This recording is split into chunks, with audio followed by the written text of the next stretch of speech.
Ruby taught us a whole lot about courage and forgiveness. Even though she was just a little girl, she was so brave and helped change our country for the better. Are you ready to hear the amazing story of our beautiful daughter, Ruby Bridges? Here we go. Yes, Ruby Bridges is an important part of history. She was a strong leader for her age because she led us away from hate. She brought so many of us closer to really knowing, to get to know each other, each as individuals. Ruby Bridges was born near Charlottesville, Mississippi on September 8, 1954. Her parents were farmers, or another name for it was sharecroppers. This meant they didn't own the land. Instead, they gave the landowner a share of their crops in exchange for rent. Ruby's parents, Amon and Lucy Bridges, worked on his parents' farm. Picking crops was a lot of hard work, but it didn't because my family is everything to me. I've got to do whatever I can to provide for them. We are very, very poor. We just barely got by. There were times when there was not enough food to put on the dinner table. One day, the people who owned the land started bringing in cotton picking machines, which meant they didn't need people like Ruby's father anymore picking crops. So Ruby's father lost his job. Oh no, what are we going to do? This isn't going to work. We've got to find a better way to make a living. In 1958, they decided to move to New Orleans, Louisiana. I remember when we had to move. I think I was about 4 years old when we left Mississippi. I sat on the top of the moving boxes holding my teddy bear just thinking. I wonder what New Orleans is going to be like. Will I have friends? Am I going to like my new school? Ruby, honey, no matter what happens, our family will still be together. God will help us and guide us every step of the way. We just need to put our trust in Him and we'll be just fine.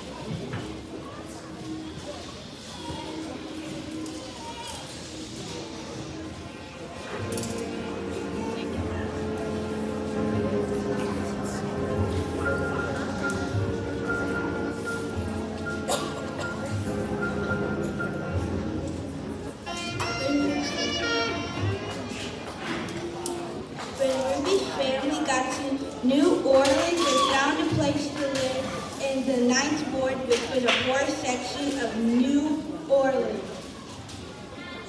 The family grew Ruby from Rose, but she now has 2 brothers and 1 sister.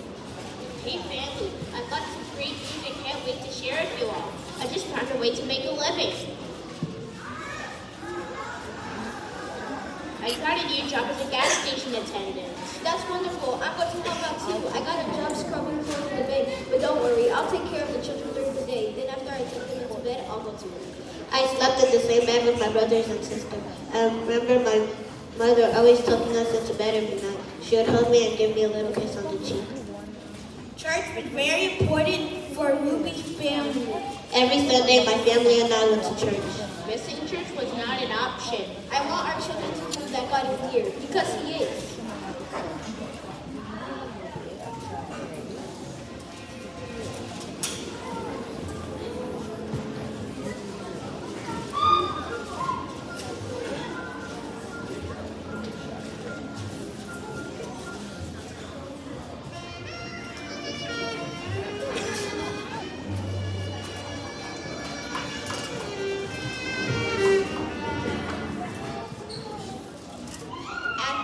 Black children and white children went to separate schools in New Orleans.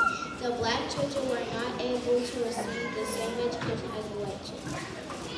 In early 1960, New Orleans still had not integrated its schools. A new U.S. law said they were going way too slow. Something needed to be done about that. A civil rights group called the National Association of the Advancement of Colored People, NAACP, went to help out and speed up the process to integrate New Orleans schools.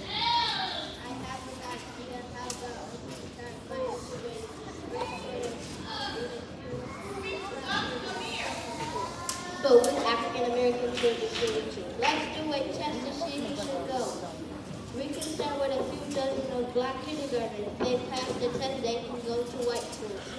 Yes, that is a great idea. Let's go. And of course, Ruby Bridges is one of the black kindergartens that took the test. I can do this. I can do well on this test. Folks from the NAACP visit the Bridges family. Hello, how can I help you? Yes, hello. We are here from the National from the assignment of color people. Maybe you heard of the NACP. Yes, I have. We have some news about the test book you took. Maybe come. Yes, please come on in. Well, Ruby did very well on the test. You should be very proud of her. Oh yes, Ruby is so smart. She has been to go to William Frank Public School. Fantastic. I want my daughter to have a chance to be a good student. In my opinion, a better education can give a person better choices for the job later on. And that's what I want for our group. I'm not sure if I want Ruby going to a school where she might get hurt. I won't be able to protect her. I don't know about this. Ruby's mother wasn't going to give up. She convinced her husband to let Ruby start first grade at William Frank. Most white people in New Orleans were against black children going to the same school as white children, so they kept making new laws to stop it from happening. That worked for a while. Then Judge Wright said that was enough. He set a final date for New Orleans to instigate the school.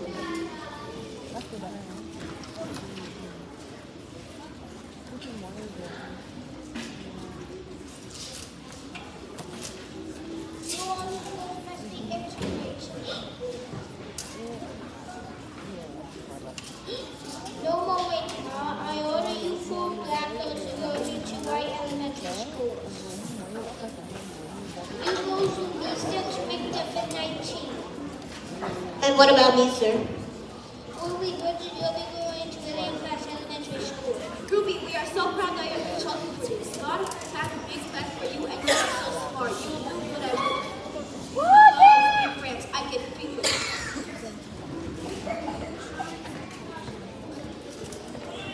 Ruby and her mother left the courtroom and went to church. They all prayed to God as we sat in the pew. Help us all be strong, have courage, and get through any trouble or obstacles we can. I pray that Ruby will be a good girl and that her actions and words be light for all people that she meets.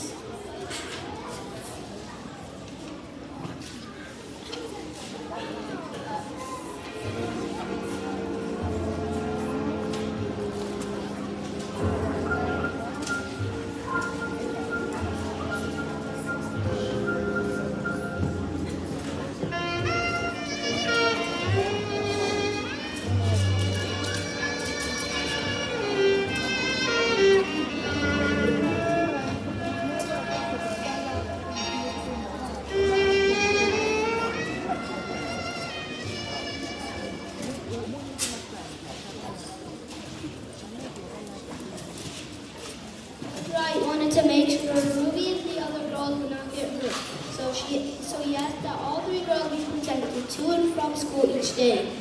Yes, I do want these way good because getting hurt. Therefore, I order that your officers walk into the school building every day. Ruby, you're upstairs, ready for your first day at the new school. Okay, Mom. I want you to behave yourself today and do what the marshals say. There might be a lot of people outside this new school, but you don't need to be afraid. I'll be with you.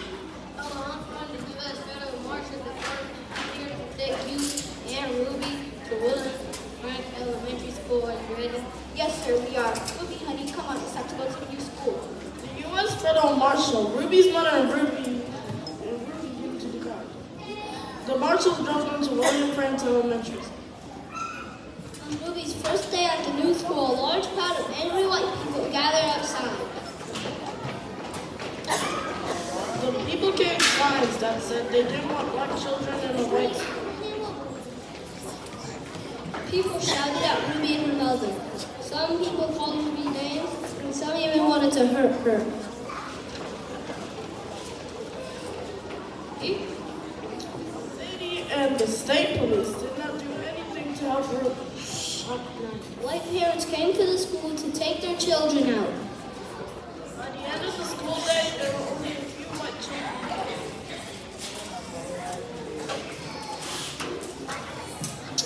Hello, Ruby. We are here to take you back home. Are you ready?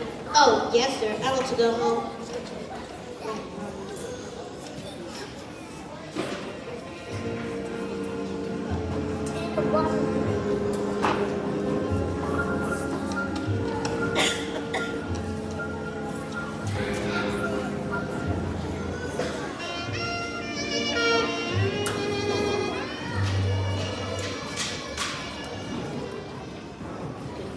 The next day, Ruby and her mother returned to William Grant Elementary School. She walked towards the door, surrounded by marshals wearing a clean dress, a bow in her hair, and carrying her lunch pail. This time, a young teacher named Barbara Henry met them. She was from Massachusetts. Hello, Mrs. Bridges. Hello, Ruby. I'm going to take you to your classroom today. Ruby's mother stayed back. Welcome back to our classroom, Ruby. Where would you like to sit today? I'll sit in the front, Mrs. Henry. Do you know what her classroom looked like? No other children were there, and that's how it stayed for most of the years. Every time I came to my classroom, it was empty. It was just me and Mrs. Henry. I didn't have anyone to learn with or anyone to play with. I had to walk to school surrounded by marshals. Every day felt the same. Ruby would walk a few blocks, and then when she would approach the school, she saw a crowd of people marching up and down the street. They shouted at her. They pushed towards her. Ruby, stay close to us.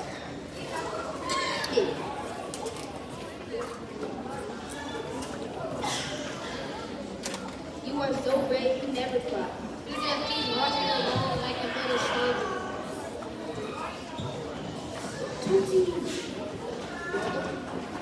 The white people in the neighborhood still would not send their children to school. Good morning, Ruby. It's so good to see you today. Good morning, Mrs. Henry. I'm ready to learn. I just love how polite you are and how hard you work at your desk. I really enjoy having you with you. Ruby began learning how to read and write in an empty classroom and in an empty building. While Ruby was working quietly at her desk, Mrs. Henry thought to herself, Sometimes I look at her and wonder how she does it. How she does it, she goes by those walks and see here all herself, but seems so relaxed and comfortable. She is an extraordinary girl. She is strong enough to overcome any obstacles that are put in the way. Wow, this girl is making history.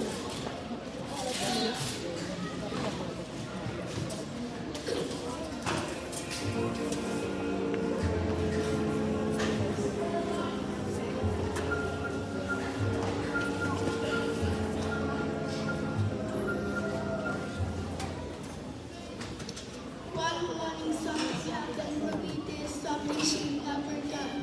Before Mrs. Henry stood by a window in her classroom, she watched Ruby stop right in front of What in the world is Ruby doing? She's just standing there. It looks like she's talking to them. Her lips are moving. She needs to come inside. I don't want to see her get hurt. What is she saying? Finally, Ruby stopped talking and walked into the school. Good morning, Ruby. What happened back there? Watched me and I was surprised when you stop to the crowd of people. Are you okay? I didn't stop and talk with them, Mrs. Henry. Ruby, I saw you talking to them. Their lips were moving. Mrs. Henry, I wasn't talking. I was praying for all of them. Every morning I stopped a few blocks away from the school to say a prayer for all those people down there. But this morning I forgot, so I wanted to pray for them before I came inside. Wow, Ruby, it's amazing how you pray for those people down there even though they haven't been very nice to you. Do you know what this is called? No, what's it called, Mrs. Henry? It's called forgiveness. Even when someone does something wrong to you, you don't let that change who you are and what you believe. When they are with you, you are not to them.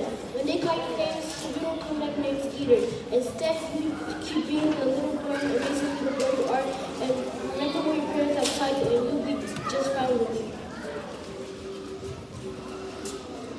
When school was over for the day, Ruby hurriedly looked her with angry moms, as she usually does. After running a few blocks, Ruby did not forget to pray this time. Please, God, try to forgive those people. Because even if they say those bad things, they don't know what they're doing. So you could forgive them, just like you did those old folks a long time ago when they said terrible things about you. Later that evening, two white boys joined Ruby at Friends Elementary School. Their parents were tired of the boys getting into trouble around the house. The mob became very angry when the first white boys went back to school. But soon, Other children joined her boys and came back to school with Ruby. By the time Ruby was in second grade, the crowd of angry white people had given up. The fight to change the law about integrating schools. Later on, Ruby was asked how she did it, and here's what she said. Getting through first grade was just a matter of obeying my parents.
All right, we're going to take a third grade group picture, so I need my front line to come down, take a seat.